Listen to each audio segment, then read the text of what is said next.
Hello guys, कैसे आप सभी का स्वागत करती हूँ मैं अपने YouTube channel NCERT Hindi by Lalita में। आज हम हिंदी साहित्य की 4th नंबर क्लास लेंगे, जिसमें आज हम भक्ति काल को पढ़ेंगे। हमने आदिकाल हमारा पूरा कर लिया, आज हम भक्ति काल पढ़ेंगे। तो भक्ति काल में देखो, सबसे पहले क्या आता है। भक्ति काल में भक्ति काल की उत्पत्ति श्वेताश्वेतर उपनिषद में हुई है। यानी कि भक्ति शब्द की उत्पत्ति किससे मानते हैं? श्वेताश्वेतर उपनिषद में मानी गई है। और भक्ति काल का टाइम पीरियड कितना बताया था रामचंद्र शुक्ल के अनुसार? 1050 से 1375 तक का समय तो हमारा किसका था? आदिकाल का था। आदिकाल के बाद फिर हमारा भक्ति काल का समय बताया गया था 1375 से लेके और 1700 संवत में है ना ये सभी। तो भक्ति काल का समय हमारा है संवत 1375 से 1700 तक का। अच्छा, फिर आगे क्या है देखो भक्ति काल के बारे में शुक्ल जी का क्या कथन है। अपने पौरुषे से हताश जाति को ईश्वर के सामने झुकने के अलावा क्या था? यानी कि रामचंद्र शुक्ल ने भक्ति काल के बारे में क्या कहा है? अपने पौरुषों से हताश जाति को ईश्वर के सामने झुकने के अलावा क्या था। ठीक है। फिर हजारी प्रसाद द्विवेदी ने क्या कहा है भक्ति काल के बारे में? अगर इस्लाम भारत न आया होता तो भक्ति का 12 आना वैसा ही होता जैसे कि आज है। हजारी प्रसाद द्विवेदी ने क्या कहा? अगर इस्लाम भारत न आया होता तो भी भक्ति का 12 अन्ना यानी कि 75 पैसे जिसको बोलते हैं ना, 12 अन्ना यानी 75 पैसा वैसा ही होता जैसे कि आज है। ये कहा हजारी प्रसाद द्विवेदी जी ने। फिर आगे देखो, भक्ति काल को नामकरण किसने क्या क्या दिया? यानी कि भक्ति काल को भक्ति काल किसने कहा? लोक जागरण काल किसने कहा? जागरण काल किसने कहा? ये सब बातें देखो आगे किसने भक्ति काल का नामकरण के बारे में क्या क्या कहा। भक्ति काल को श्रवण युग डॉक्टर ग्रियर्सन ने कहा। यानी कि भक्ति काल को श्रवण युग किसने कहा? डॉक्टर ग्रियर्सन ने कहा। आगे आता लोक जागरण काल किसने कहा? भक्ति काल को लोक जागरण काल डॉक्टर रामविलास शर्मा जी ने कहा। अच्छा, फिर आगे आता है लोक जागरण की संज्ञा किसने दी? संज्ञा दी हजारी प्रसाद द्विवेदी जी ने। फिर भक्ति काल को भक्ति काल नाम किसने दिया? रामचंद्र शुक्ल जी ने। फिर आगे तो पूर्व मध्य काल, ये किसने कहा? हजारी प्रसाद द्विवेदी जी ने। अच्छा, अब इनका थोड़ा सा ट्रिक से याद करवाती हूँ, जैसे कि मैंने याद किए थे। भक्ति काल को श्रवण युग ग्रियर्सन ने कहा। भक्ति काल को श्रवण युग डॉक्टर ग्रियर्सन ने कहा। देखो श्रवण लिखते हैं ना, इसके ऊपर ऐसे र है और इसके ऊपर भी र है, तो ये दोनों का सेम सेम हो जाएगा। लोक जागरण काल, लोक जागरण काल, काल से मैंने क्या था? विलास, लास काल, थोड़ा थोड़ा सेम सेम होता है। लोक जागरण काल विलास। ठीक है। फिर लोक जागरण की संज्ञा किसने दी? यानी कि ये अपने दिमाग में ये बैठा लो कि लोक जागरण की संज्ञा दी थी द्विवेदी ने, द्विवेदी दी। ठीक है। फिर आगे आता है भक्ति काल का ये भक्ति काल नाम भक्ति काल को रामचंद्र शुक्ल ने दिया था। ये तो कॉमन सा वर्ड है। पूर्व मध्य काल, ये भी हजारी प्रसाद द्विवेदी जी ने कहा था। आगे हमारा आता है भक्ति काल के संदर्भ में किसने क्या कहा? भक्ति काल के संदर्भ में किसने क्या क्या कहा? देखो ईसाईयत, ईसाईयत की देन किसने कहा? ये ग्रियर्सन ने कहा। ठीक है। इस्लामी आक्रमण की प्रक्रिया या धर्म का रसात्मक रूप किसने कहा? डॉक्टर रामचंद्र शुक्ल जी ने कहा। यानी कि ईसाइयत की देन डॉक्टर ग्रियर्सन ने कहा। इस्लामी आक्रमण की प्रक्रिया और धर्म का रसात्मक रूप डॉक्टर रामचंद्र शुक्ल ने कहा। फिर आगे क्या आता है? भारतीय चिंतन धारा का स्वाभाविक विकास है, यानी भक्ति काल के बारे में कहा। भारतीय चिंतन धारा का स्वाभाविक विकास है, ये कहा डॉक्टर हजारी प्रसाद द्विवेदी जी ने। भक्ति लोक आंदोलन एक जातीय एवं जनवादी आंदोलन है, ये रामविलास शर्मा जी ने कहा।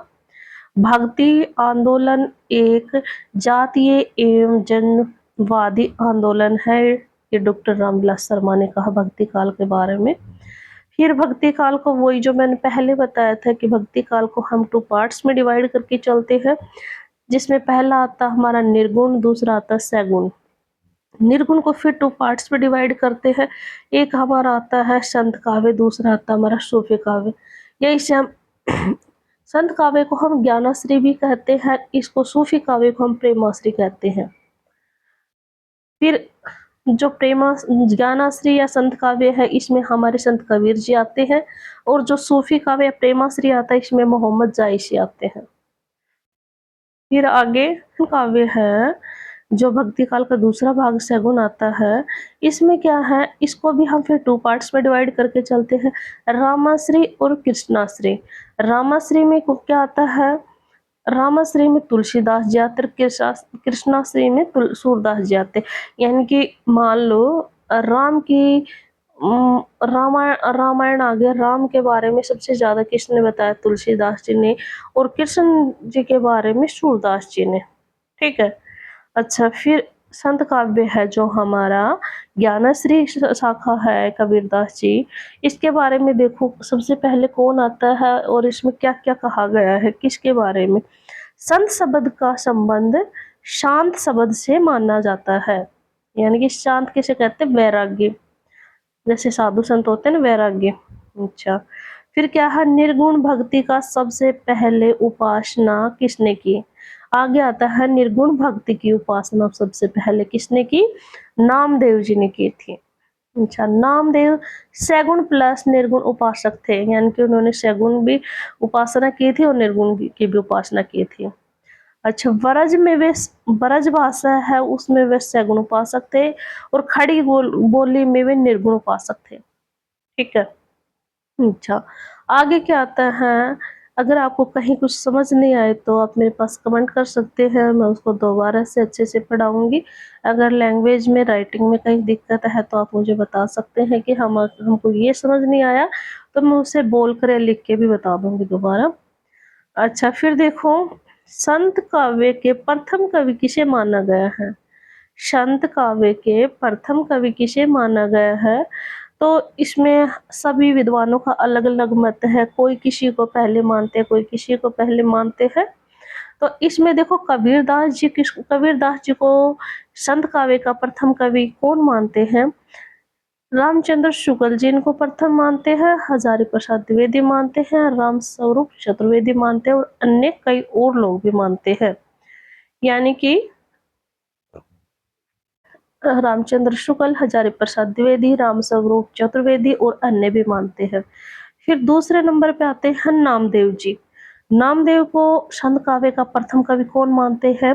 गणपति चंद्रगुप्त मानते हैं, राम कुमार वर्मा मानते हैं। अच्छा, ये हमारा हो गया कबीरदास जी और नामदेव के बारे में। फिर देखो, फिर आगे हमारा था सिख गुरु। सिख गुरु है ना, इसमें देखो गुरु नानक देव को प्रथम मानते हैं। सिख गुरु है ये, गुरु नानक देव जी प्रथम है इनमें, और गुरु गोविंद सिंह जी ये अंतिम है। ठीक है, सिख काव्य में प्रथम गुरु नानक देव जी हैं और अंतिम गुरु गोविंद जी हैं। अच्छा, अब आगे देखो, प्रथम गुरु नानक आ गए, दूसरे गुरु अंगद जी आ गए, तीसरे नंबर पर गुरु अमरदास जी आ गए, फोर्थ पर गुरु रामदास जी आ गए, 5th पे गुरु अर्जुन अर्जुन देव आ गए, 6th पे तेज बहादुर सिंह जी आ गए और 7th पर गुरु गोविंद सिंह जी आ गए। अब इसकी मैंने ट्रिक बनाई है। अंग अमर है, अंग अमर है। गुरु नानक तो हमें याद रहेगा, जहां भी सिख सिख संप्रदाय का किस्सा जिक्र या कहीं भी आता है तो हमें गुरु नानक सबसे फर्स्ट रिमाइंड होते हैं, दिमाग में आते हैं। अच्छा, तो अब इसको ट्रिक कैसे याद करें? गुरु नानक जी को छोड़ दो क्योंकि वो तो पहले नंबर पे आते हैं। सेकंड पे अंग अमर है, अंग अमर है, राम के अर्जुन के, अंग अमर है राम के अर्जुन के, तेज है बहादुर, तेज बहादुर गोविंद। ये तो याद हो गया कि प्रथम गुरु नानक जी है और अंतिम गुरु गोविंद जी है। तो बीच के लिए हमने क्या ट्रिक बनाई? अंग अमर है राम के अर्जुन के, तेज है बहादुर। ठीक है, तो अंग से अंगद, गुरु अंगद, अमर से गुरु अमरदास, राम से गुरु रामदास, अर्जुन से गुरु अर्जुन देव, तेज से गुरु तेज बहादुर सिंह और गोविंद गुरु गोविंद सिंह। अच्छा, फिर आगे क्या आता हमारा? आगे देखो, आगे आता है गुरु गोविंद सिंह की रचनाएं कौन कौन सी हैं? तो गुरु गोविंद सिंह की रचनाएं चंडी चरित्र और विचित्र नाटक, चंडी चरित्र और विचित्र नाटक है।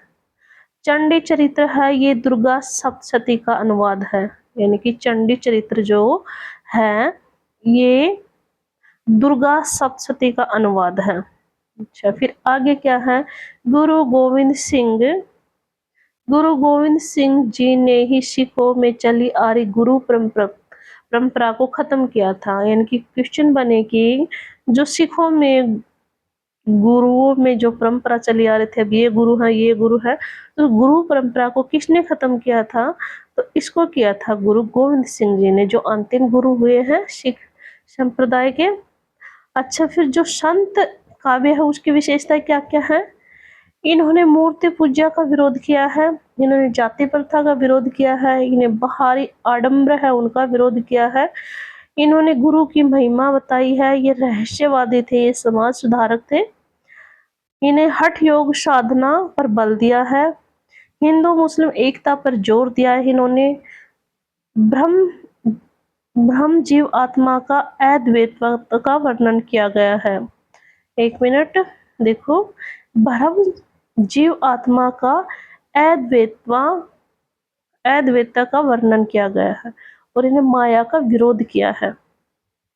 अच्छा, फिर देखो संत संप्रदाय था, जो संत थे उन्होंने नर परमात्मा के प्रतीक रूप में माना, नर को माना, यानी कि, और जो सूफी संप्रदाय थे मोहम्मद जायसी वाले, उन्होंने नारी को परमात्मा का प्रतीक माना है।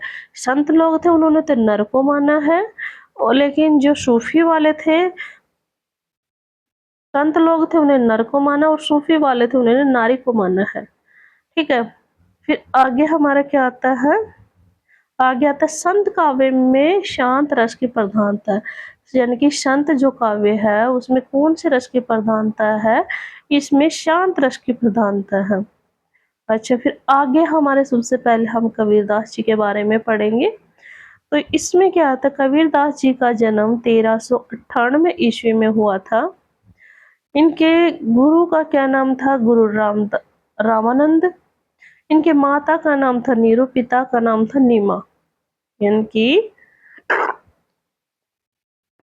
इनकी माता नीरू, पिता नीमा थे। इनके दो बच्चे थे, कमाल और कमाल, इनके एक बेटा और एक बेटी थी।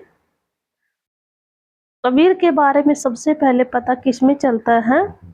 कबीर चरित्र बोधा में। किसमें चलता है? कबीर चरित्र बोधा में कबीरदास जी के बारे में पता चलता है।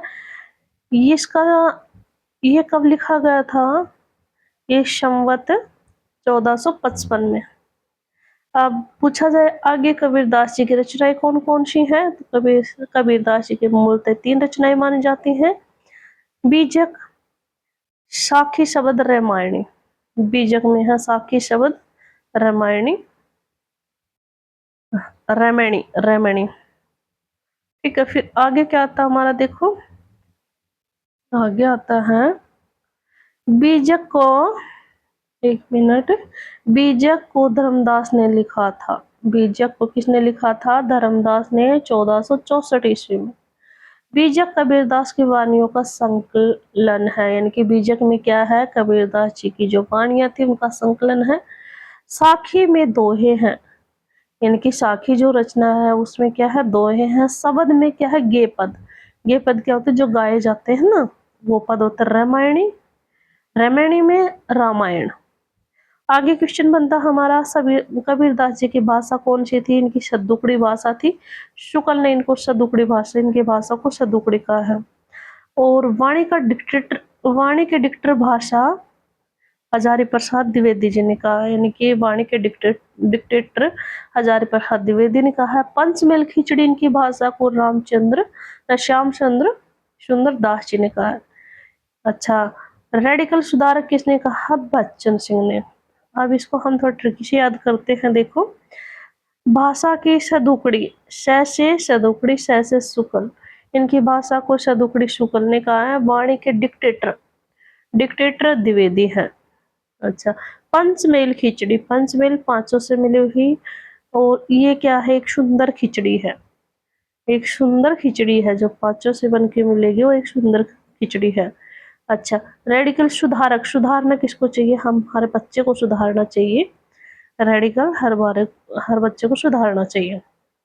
अच्छा, जहाँ सुधारक आ गया मतलब बच्चे को सुधारो, जहाँ पंचमेल आ गई यानी कि सुंदर खिचड़ी बन गई, डिक्टेटर हो गए द्विवेदी जी हो गए, और सदुकड़ी शुक्ल जी हो गए।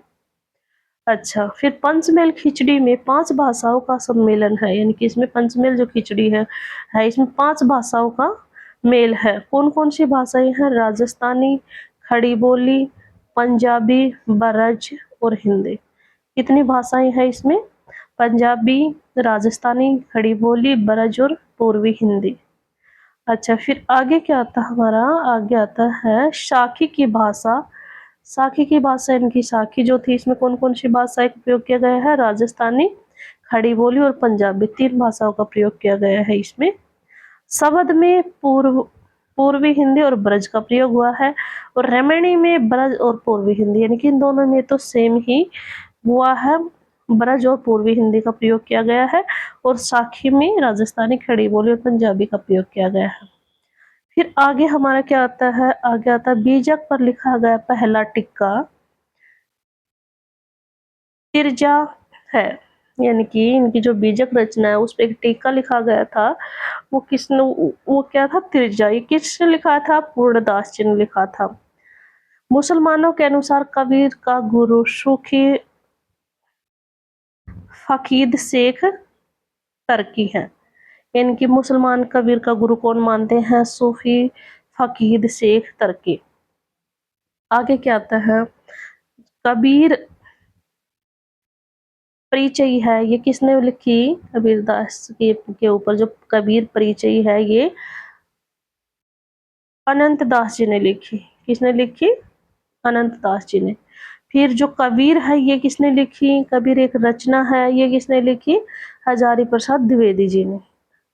अच्छा, फिर आगे क्या आता है? आगे आता है कबीर ग्रंथावली।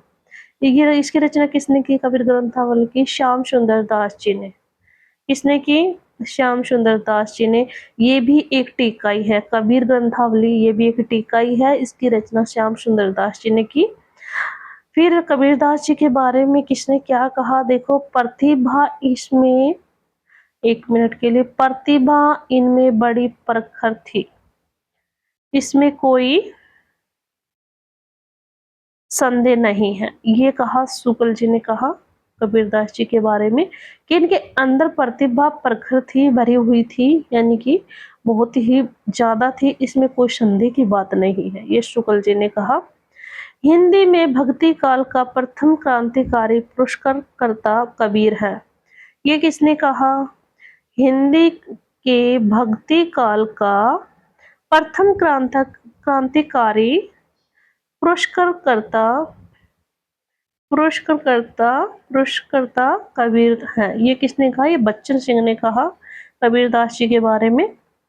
ये भगवान के नृसिंह अवतार के मनोप्रति मूर्ति हैं। ये भगवान के निसंग नृसिंह अवतार के मनोप्रति मूर्ति थे। ये किसने कहा? ये कहा, एक मिनट के लिए, ये कहा था, किसने कहा कबीरदास जी के बारे में? ये कहा हजारी प्रसाद द्विवेदी जी ने।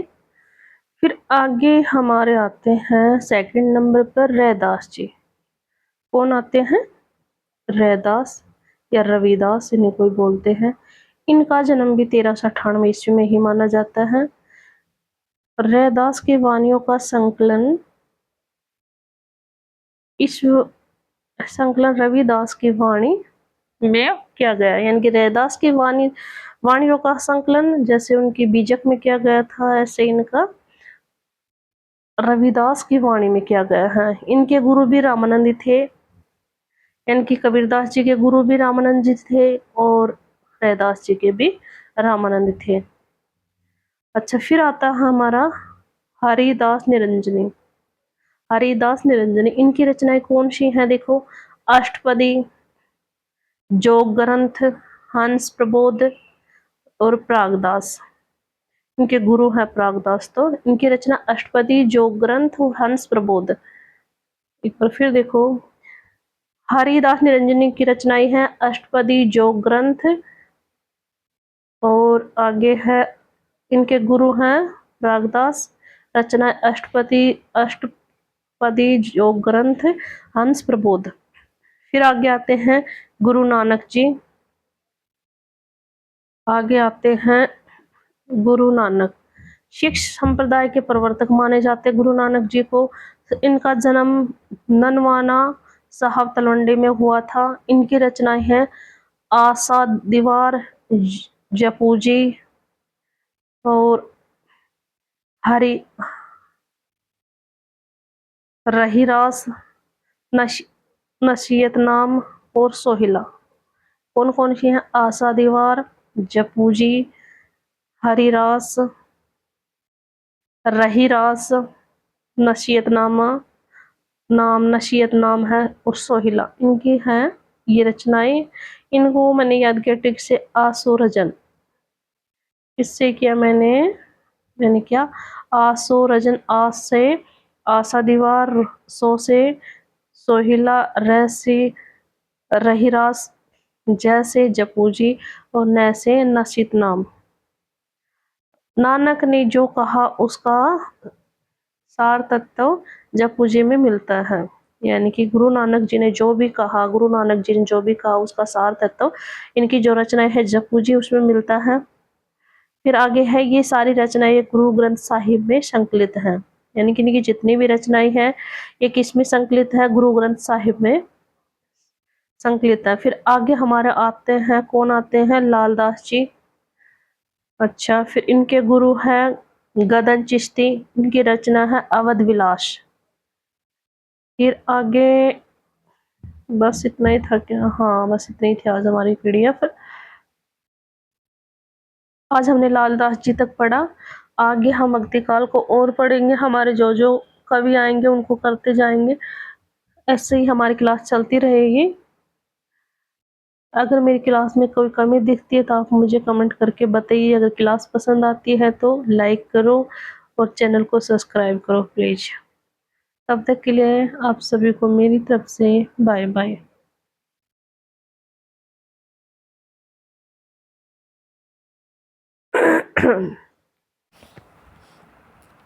नसीहत नामा तने किया गजमा।